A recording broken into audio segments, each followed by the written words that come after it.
In September 1991, within the quiet walls of Kensington Palace, Diana confronted a life-changing truth: she was pregnant.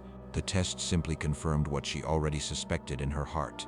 Now 12 weeks along, the weight of it all pressed down on her. The child was James Witt's, not Charles's. Charles had long since retreated from their marriage, remaining distant for years. The size of Diana's secret felt overwhelming. In search of strength, she turned to the one person she trusted most, her closest friend and confidante, Catherine Bennet. As Diana's hands trembled, Catherine held them gently and asked in a soft, careful voice, "What will you do?" Diana's gaze never wavered as she gave her answer. She would carry her baby no matter the risks, but in a palace filled with rumors, secrets never last long. By the next month, whispers of Diana's pregnancy had reached the upper circles of the palace. Soon after, she was summoned before Sir Michael Crawford, the Queen's private secretary. His tone was icy, the meeting brief. "We know you are expecting," he said flatly. "You will resolve this quietly. If you don't, we will take William and Harry from you and call you unstable. The documents are already signed." In that stark instant, Diana felt her world shatter. Diana's reply was barely more than a whisper. "I will not, I cannot." Crawford met her resistance with cold, final words.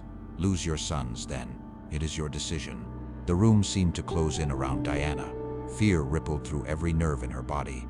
Desperate, she turned to Catherine, her voice fragile and soaked in tears. "They are forcing me to choose my unborn child or my boys. I don't see a way out." There was a long, heavy pause as Catherine took in what Diana had said. When she finally spoke, her words would change everything. "But what if there is another way?" she suggested. By November of 1991, Diana was determined to take control of her life. She came up with a daring escape plan, making it look like she was having a medical emergency. One day she collapsed suddenly, as if struck by intense, unseen pain. Immediately, alarms sounded throughout the palace. Dr. Thomas Whitmore, the palace physician, was called in. After a private examination of Diana, Dr. Whitmore sent the staff away. Soon after, a solemn announcement was made: miscarriage. The baby is lost. But behind those closed doors, the truth was much more complicated, a closely guarded secret that tied Diana and Dr. Whitmore together. He had orchestrated an elaborate deception, one that came with a staggering price tag of $200,000. He tampered with medical records, fabricated a story of pregnancy loss, and even created counterfeit paperwork to explain away supposed medical waste. The palace accepted it all without question. Their guard dropped. In their minds, the ordeal was over. But out of sight, Diana's pregnancy continued. She concealed her growing figure under flowing dresses, stayed clear of the press, and used illness as an excuse for her sudden retreat from public life. From December 1991 through March 1992, the official story was that she was stepping back for treatment of bulimia and depression. But the real events were happening far from London. Diana found sanctuary in a secluded estate in Wales, owned by Catherine's family. Far from palace staff and prying eyes, only Diana, Catherine, and a discreet midwife stayed there. Margaret Davis, experienced in both childbirth and keeping secrets, quietly watched over them, a guardian of confidences for more than 30 years.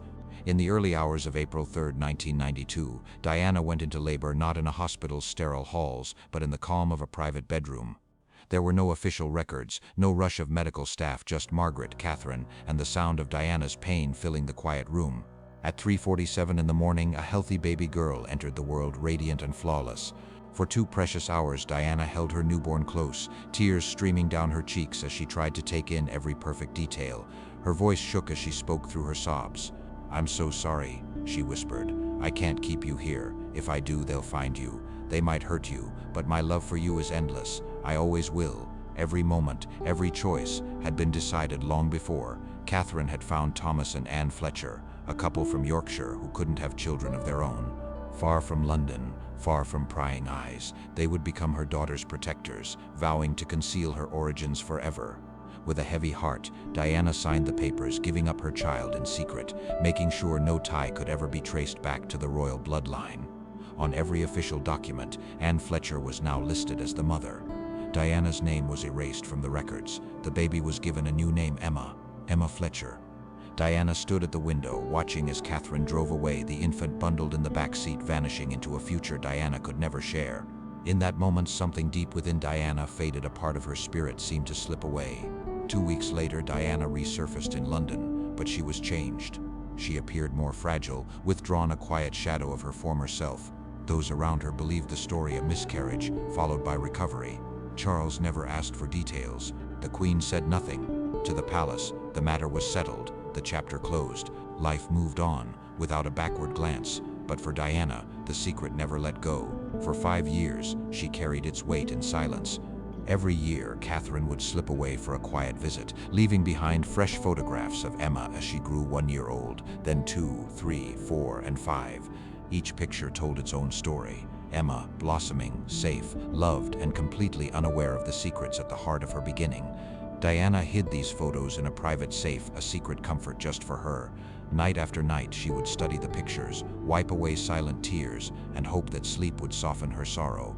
Then, in 1997, Diana's life ended suddenly in Paris. As her belongings were sorted, a locked box was discovered. Inside, investigators uncovered snapshots of a young girl. There were no names, just simple dates on the back. Emma, at age 2, age 4, and age 5. The palace immediately took the box, sealed it away, and never spoke of its contents again. Far from the headlines, Emma Fletcher grew up peacefully in Yorkshire, surrounded by the love of Thomas and Anne. She never learned her life began somewhere else, and never suspected that Anne wasn't her biological mother. For Thomas and Anne, keeping the truth hidden felt like the greatest kindness they could offer. Emma blossomed into a young woman and devoted her life to children, becoming a school teacher. In 2015, she got married, and before long, their home was filled with the laughter of her 2 children. From her earliest days and into adulthood, Emma never doubted her connection to the Fletchers. Her place in their family felt solid and secure. But everything changed in 2024. That year, Anne passed away. While Emma quietly sorted through her mother's belongings, she discovered a letter dated 1992 and instantly recognized Anne's handwriting. "My dearest Emma, if you are reading this, I am no longer with you. It is time you learned the truth. You came into this world on April 3, 1992, but I was not the one who gave you life. Your birth mother entrusted you to us. She couldn't keep you. There were forces around her that would have put you in danger if she'd tried. She loved you more than words can say, and letting you go was the hardest thing she ever did. But she believed your best chance was with us." Alongside the letter was a name and a phone number: Catherine Bennett. "She holds the answers you seek."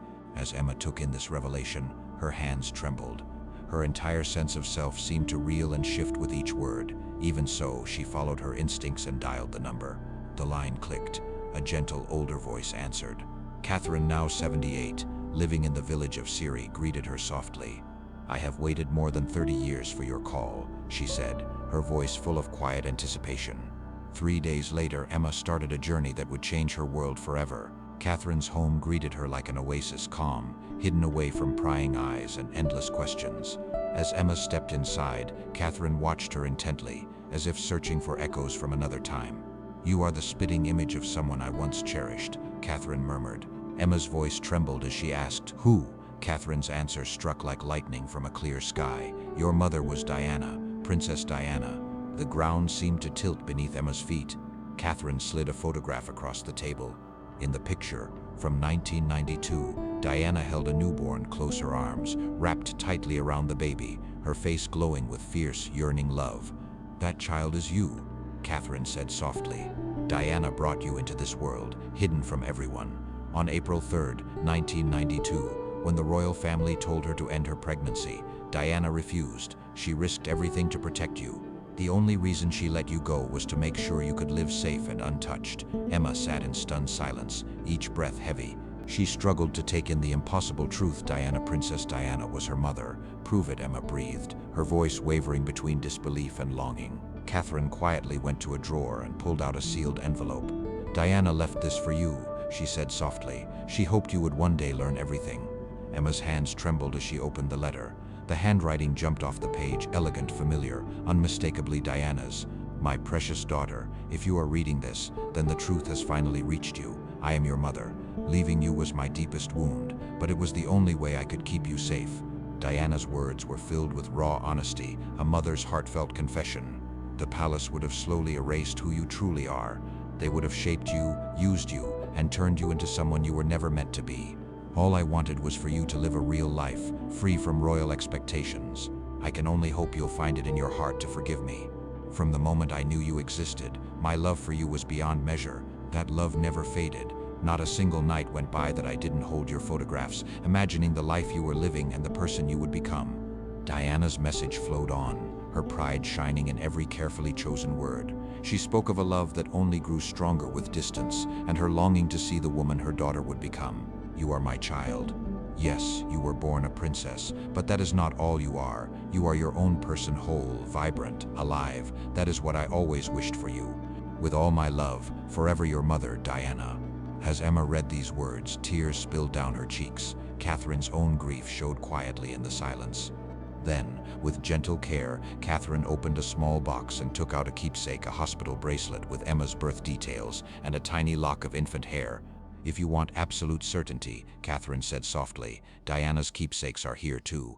Even her medical files and another lock of her hair remain. If you'd like, we could seek scientific proof." 2 weeks later, the DNA results arrived. The answer was clear, a 99% match. Emma Fletcher, by every measure, was Princess Diana's biological daughter. Emma was left motionless, overcome with disbelief. She was Diana's child sister to Prince William and Prince Harry. At the time Emma was born, she would have been 6th in line to the royal throne. Yet the world went on, completely unaware that she even existed. "Am I truly alone?" Emma whispered, her voice barely audible. Catherine gave a somber nod. "The palace found out in 1992, she replied quietly. "Everything was hidden. They believed Diana had miscarried. Dr. Whitmore changed all the official records and kept the secret until his death in 2003. Only Diana, the doctor, and I knew the truth until now. Now you know too." Emma's initial shock slowly gave way to determination. A new sense of purpose started to grow within her. She felt an overwhelming need to reach out to William and Harry, to let them know their family was bigger than they ever realized. Catherine worked quietly, behind the scenes, to make contact, taking every precaution to keep things secret.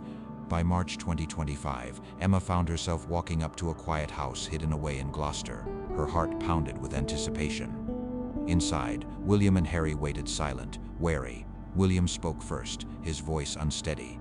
"You have her face, our mother's face." Carefully, with calm honesty, Catherine shared the whole story. The weight of truth filled the room. Diana's heartfelt letter, the undeniable genetic proof, and the timeless photograph showing Diana cradling tiny Emma made it all real. Tears welled up in Harry's eyes. "She had another child, and we never knew. All these years our sister lived a life parallel to ours, just beyond our reach." William stepped forward and gently pulled Emma into an embrace. "You belong with us," he said softly. "You are our sister." Mother did what she always did. She protected the people she loved, even when it meant great sacrifice. She kept you safe, even if that meant keeping her distance. In the weeks that followed, Emma was introduced to her extended family. George, Charlotte, Louis, Archie, and little Lilibet all welcomed her warmly, as if she had finally come home. The feeling of warmth and belonging filled the spaces where silence used to be. But back at the palace, everything changed. The message was clear and firm. Remain silent. Keep this hidden from the public. Any announcement could cause confusion, stir up political unrest, and raise questions about the royal succession. They insisted it would be safer for everyone, and for Emma herself, if she simply stayed out of sight. But Emma refused to let her truth be hidden away. With unwavering resolve, Emma spoke her truth. "I am Diana's daughter," she declared. "My existence is not a secret to be hidden in the shadows. I have a right to honor my mother and to embrace my place within this family." In May 2025, Emma made the choice to step forward, no longer a ghost in the margins of history. William and Harry stood by her side as she addressed the world at a press conference. With a clear voice, Emma introduced herself. "I am Emma Fletcher, born April 3, 1992, daughter of Diana, Princess of Wales. For 33 years I was hidden, shielded by the palace out of fear and caution. My adoptive family gave me a life full of love, but my blood and my story tie me to Diana. I deserve to be known. The world deserves to see the truth." Emma laid out her evidence before the cameras. Lab-confirmed DNA, a handwritten letter from Diana, intimate photographs, even a hospital bracelet inscribed by Diana herself. The revelation sent shockwaves around the globe. Headlines blared from every major outlet. Diana's hidden daughter found after 3 decades. The lost Princess. William and Harry's long-concealed sibling had finally stepped into the light. After Emma's story broke, silence from the palace was no longer possible. Faced with growing scrutiny from around the world, royal officials released a formal statement. They confirmed the DNA results and for the first time admitted Diana's secret birth in 1992. Yet they insisted this news was as surprising to them as it was to everyone else. But behind closed doors, a very different story began to unfold. Leaked archives and confidential memos uncovered by the press revealed the truth the palace had always known. They chose denial, cloaked in secrecy, hoping to avoid scandal. In the process, they left Emma as little more than a shadow in her own family's story. Now, in an instant, Emma Fletcher's life had changed forever. She captured the world's imagination, a real-life princess, once raised in secrecy, now stepping into the global spotlight. Her incredible story became the subject of a memoir, Diana's Daughter, The Hidden Princess. People everywhere raced through its pages, inspired by Emma's strength and hope. The book quickly climbed to the top of bestseller lists. Through her newfound platform, Emma devoted herself to supporting others, sharing her journey as a source of hope for those longing to belong. Driven to make a difference, she founded a charity dedicated to helping children in foster care and those touched by adoption. She named it the Diana Fletcher Foundation, a heartfelt tribute to both mothers who shaped her life, Diana who gave her life, Fletcher who provided a safe and loving home. Emma was raised by two women, each guiding her in their own way, each leaving a lasting mark on her heart. One afternoon, William gave Emma a gift of deep meaning, Diana's sapphire ring. It was the legendary piece everyone remembered seeing on their mother's finger throughout the years. "Mom would want you to have this," William said softly. "You are her daughter. You deserve a piece of her history." Emma carefully slipped the ring onto her hand and made a silent promise she would never take it off. Whenever her longing for Diana became overwhelming, Emma would look at the sapphire, finding comfort in the closeness it brought, a quiet, unspoken bond with the love that had always watched over her. That November, Emma made a journey to Diana's resting place at Althorpe. She carried both sorrow and gratitude in her heart. At Diana's peaceful gravesite, Emma placed a bundle of fresh flowers and spoke, her voice just above a whisper. "Hello, Mom. It's me, Emma, your daughter. Thank you for giving me a life that felt ordinary. Thank you for protecting me, and for loving me enough to let me go. Even though we never met, I finally understand. I forgive you, and I love you just as much." On her 34th birthday, April 3, 2026, Emma found herself surrounded by family. William and Harry had brought everyone together for an intimate gathering. Just Diana's children sitting side by side, basking in the warmth of their connection. They flipped through treasured family albums, their laughter mixing with tears as old memories filled the room. Every story was a thread in Diana's legacy. Then Harry spoke, his voice gentle but steady. "She would be so proud," he said, "to see us here, a family united at last. Keeping her children safe and close was always her wish." Looking into the faces of her brothers and their children, a family she had longed for, but had only recently found, Emma's voice softened. "I had an ordinary childhood," she reflected, each word filled with wonder and gratitude. Emma's early years unfolded far from cameras and royal protocol. She treasured every moment of that quiet life. It was Diana's silent blessing, freedom, carefully won through great sacrifice. Diana carried the secret of her daughter's existence alone. She never spoke a word of it, bearing the solitude of that truth all the way to her final day. In those quiet years, Diana didn't pass on jewels, privilege, or title to Emma. Instead, she gave her the gift of a life lived freely, unburdened by palace walls or blinding headlines. Diana created a shield around Emma, protecting her from the relentless scrutiny she herself had endured. Free from royal expectations, safe from the insatiable curiosity of the public, Emma enjoyed a gentle life, one that her mother could only dream of for herself. Each night, Diana would gaze at a photograph of the child only she knew, her heart filled with love for a daughter hidden from the world. In protecting Emma, Diana showed breathtaking courage. She chose her child's happiness above everything else, risking her own peace for Emma's chance at a full, untethered life. For 2 precious hours, Diana held her newborn close, tracing every detail of Emma's face, cherishing those memories before they would be separated. With quiet determination, Diana let her newborn go, sending her into a world free from royal expectations. She gave Emma a life full of anonymity and freedom, the very things Diana herself had never known. The true weight of that sacrifice wouldn't be clear to Emma until many years later. Letting her go was Diana's greatest act of love. This story begins in the autumn of 1991, when Diana found out she was pregnant. By the spring of 1992, she brought Emma into the world in secret, narrowing her own life to protect her daughter. Diana's time was tragically short.